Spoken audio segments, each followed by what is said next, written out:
Hello friends, welcome back to my channel. അപ്പോൾ ഇന്ന് നമ്മൾ പഠിക്കാൻ പോകുന്നത് 10ാം ക്ലാസ്സിലെ നമ്മളെ ഫിസിക്സിലെ രണ്ടാമത്തെ ചാപ്റ്ററായ ലെൻസുകൾ എന്ന ചാപ്റ്ററാണ്. PSC പഠിക്കുന്ന എല്ലാ ഉദ്യോഗാർത്ഥികൾക്കും വീഡിയോയിലിട്ട് സ്വാഗതം. എന്താണ് ലെൻസ്? ഗോളോപരിതലങ്ങളുള്ള ഒരു സുതാര്യ മാധ്യമമാണ് ലെൻസ്. ഗോളോപരിതലങ്ങളുള്ള ഒരു സുതാര്യ മാധ്യമമാണ് ലെൻസ്. ലെൻസ് രണ്ട് മോഡലുണ്ട്, കോൺവെക്സ് ലെൻസും കോൺകേവ് ലെൻസും. അപ്പോൾ കോൺവെക്സ് ലെൻസ് എന്താണെന്ന് നമുക്ക് നോക്കാം. മധ്യഭാഗം കനം കൂടിയതാണ്, അരിക് കനം കുറഞ്ഞതാണ്. അതിൻ്റെ മധ്യഭാഗം ഇങ്ങനെ ഉയർന്നു നിൽക്കും, അരിക് രണ്ടും ഈ കനം കുറഞ്ഞു വരും. മധ്യഭാഗം നല്ലോണം ഉയർന്നു നിൽക്കുകയും ചെയ്യും. ഇതാണ് കോൺവെക്സ് ലെൻസ്. ഇതിൻ്റെ പ്രത്യേകത വസ്തുക്കളെ വലുതാക്കി കാണിക്കുന്നു. കോൺവെക്സ് ലെൻസ് വസ്തുക്കളെ വലുതാക്കി കാണിക്കുന്നു. Next concave lens. Concave lens ഇതിൻ്റെ നേരെ ഓപ്പോസിറ്റാണ്. മധ്യഭാഗം കനം കുറവാണ്, അരികിനാണ് കനം കൂടുതൽ. അപ്പം മധ്യഭാഗം കുഴിഞ്ഞിരിക്കും, വസ്തുക്കളെ ചെറുതായി കാണിക്കുന്നു. കോൺവെക്സ് ലെൻസ് വസ്തുക്കളെ ചെറുതാക്കിയിട്ടാണ് കാണിക്കുന്നത്. ഓരോ ലെൻസിനും രണ്ട് പ്രതലങ്ങളുണ്ട്. ഇവ രണ്ടിലൂടെയും പ്രകാശം കടന്നു പോകുമ്പോൾ അപവർത്തനം സംഭവിക്കുന്നു. അതായത് ഒരു ലെൻസിന് രണ്ട് അപവർത്തന പ്രതലങ്ങളുണ്ട്. ഒരു ലെൻസിന് രണ്ട് അപവർത്തന പ്രതലങ്ങളുണ്ട്. അപവർത്തന പ്രതലങ്ങൾ ഗോളങ്ങളുടെ ഭാഗമായി വരുന്ന സുതാര്യ മാധ്യമമാണ് ലെൻസ്. ഈ അപവർത്തന പ്രതലങ്ങൾ ഗോളങ്ങളുടെ ഭാഗമായി വരുന്ന സുതാര്യ മാധ്യമമാണ് ലെൻസ്. ഇനി ലെൻസുമായി ബന്ധപ്പെട്ട പദങ്ങൾ എന്തൊക്കെയെന്ന് നോക്കാം. പ്രകാശിക കേന്ദ്രം, അതായത് ഒപ്റ്റിക് സെൻറ്റർ. പ്രകാശിക കേന്ദ്രം അഥവാ ഒപ്റ്റിക് സെൻറ്റർ. ലെൻസിൻ്റെ മധ്യബിന്ദു അറിയപ്പെടുന്നതാണ് പ്രകാശിക കേന്ദ്രം എന്ന്. ലെൻസിൻ്റെ മധ്യബിന്ദുവാണ്. ഇതിനെ നമ്മൾ O എന്ന അക്ഷരം കൊണ്ട് സൂചിപ്പിക്കുന്നു. ലെൻസിൻ്റെ മധ്യബിന്ദുവാണ് പ്രകാശിക കേന്ദ്രം. നെക്സ്റ്റ് വക്രതാ കേന്ദ്രങ്ങൾ അഥവാ സെൻറ്റേഴ്സ് ഓഫ് കർവേച്ചർ. വക്രതാ കേന്ദ്രങ്ങൾ അഥവാ സെൻറ്റേഴ്സ് ഓഫ് കർവേച്ചർ. ലെൻസിൻ്റെ വശങ്ങൾ ഭാഗമായി വരുന്ന സാങ്കല്പിക ഗോളങ്ങളുടെ കേന്ദ്രങ്ങളാണ് വക്രതാ കേന്ദ്രങ്ങൾ. എന്താണ്? ലെൻസിൻ്റെ വശങ്ങൾ ഭാഗമായി വരുന്ന സാങ്കല്പിക ഗോളങ്ങളുടെ കേന്ദ്രങ്ങളാണ് ലെൻസിൻ്റെ വക്രതാ കേന്ദ്രങ്ങൾ. ഇതിനെ സൂചിപ്പിക്കുന്നത് C എന്ന അക്ഷരം കൊണ്ടാണ്. നെക്സ്റ്റ് പ്രകാശിക അക്ഷം, ഒപ്റ്റിക് ആക്സിസ്. ഒപ്റ്റിക് ആക്സിസ് ലെൻസിൻ്റെ വക്രതാ കേന്ദ്രങ്ങളിലൂടെയും പ്രകാശിക കേന്ദ്രങ്ങളിലൂടെയും കടന്നു പോകുന്ന സാങ്കല്പിക രേഖയാണ് പ്രകാശിക അക്ഷം. ലെൻസിൻ്റെ വക്രതാ കേന്ദ്രങ്ങളിലൂടെയും പ്രകാശിക കേന്ദ്രങ്ങളിലൂടെയും കടന്നു പോകുന്ന സാങ്കല്പിക രേഖയാണ് പ്രകാശിക അക്ഷം. അടുത്തത് അപ്പച്ചർ. ലെൻസിലൂടെ പ്രകാശം കടന്നു പോകുന്ന ഭാഗത്തിൻ്റെ പരപ്പളവാണ് അപ്പച്ചർ. ലെൻസിലൂടെ പ്രകാശം കടന്നു പോകുന്ന ഭാഗത്തിൻ്റെ പരപ്പളവാണ് അപ്പച്ചർ. ക്യാമറ, മൈക്രോസ്കോപ്പ് തുടങ്ങിയ പ്രകാശിക ഉപകരണങ്ങളിൽ സ്റ്റോപ്പ് ഉപയോഗിച്ച് അപ്പച്ചർ വ്യത്യാസപ്പെടുത്താം. ഇനി നമുക്ക് കോൺവെക്സ് ലെൻസിൻ്റെ മുഖ്യ ഫോക്കസ് നോക്കാം.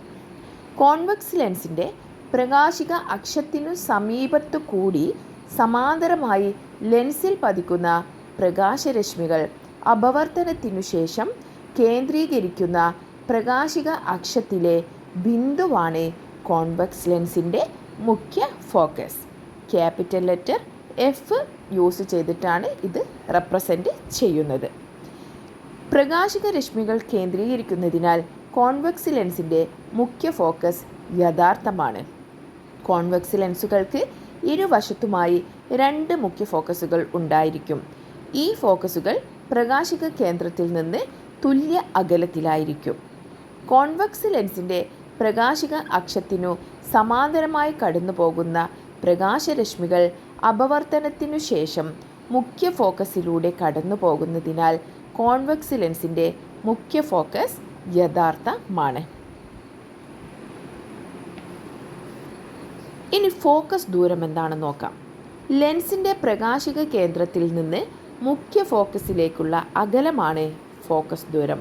ലെൻസിൻ്റെ പ്രകാശിക കേന്ദ്രത്തിൽ നിന്ന് മുഖ്യ ഫോക്കസിലൂടെയുള്ള അകലമാണ് ഫോക്കസ് ദൂരം. ഫോക്കസ് ദൂരം സ്മോൾ ലെറ്റർ എഫ് യൂസ് ചെയ്തിട്ടാണ് നമ്മൾ റെപ്രസെൻറ്റ് ചെയ്യുന്നത്. മുഖ്യ ഫോക്കസിനെ ക്യാപിറ്റൽ ലെറ്റർ എഫും ഫോക്കസ് ദൂരത്തെ സ്മോൾ ലെറ്റർ എഫും യൂസ് ചെയ്തിട്ടാണ് റെപ്രസെൻറ്റ് ചെയ്യുന്നത്. കോൺവെക്സ് ലെൻസിൻ്റെ ഏകദേശ ഫോക്കസ് ദൂരം കണ്ടുപിടിക്കാനുള്ള മാർഗമാണ് ഡിസ്റ്റൻറ്റ് ഒബ്ജക്റ്റ് മെത്തേഡ്. ഇനി നമുക്ക് കോൺകേവ് ലെൻസിൻ്റെ മുഖ്യ ഫോക്കസ് നോക്കാം. കോൺകേവ് ലെൻസിൻ്റെ പ്രകാശിക അക്ഷത്തിനു സമീപത്ത് കൂടി സമാന്തരമായി ലെൻസിൽ പതിക്കുന്ന പ്രകാശരശ്മികൾ അപവർത്തനത്തിനു ശേഷം അതേ വശത്ത് പ്രകാശിക അക്ഷത്തിലെ ഒരു ബിന്ദുവിൽ നിന്ന് അകന്നു പോകുന്നതായി തോന്നുന്നു.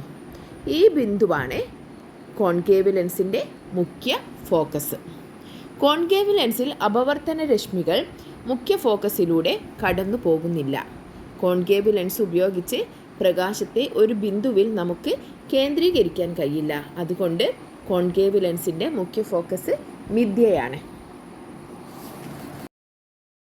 സ്ക്രീനിൽ പതിപ്പിക്കാവുന്ന പ്രതിബിംബങ്ങളാണ് യഥാർത്ഥ പ്രതിബിംബങ്ങൾ അഥവാ റിയൽ ഇമേജ്.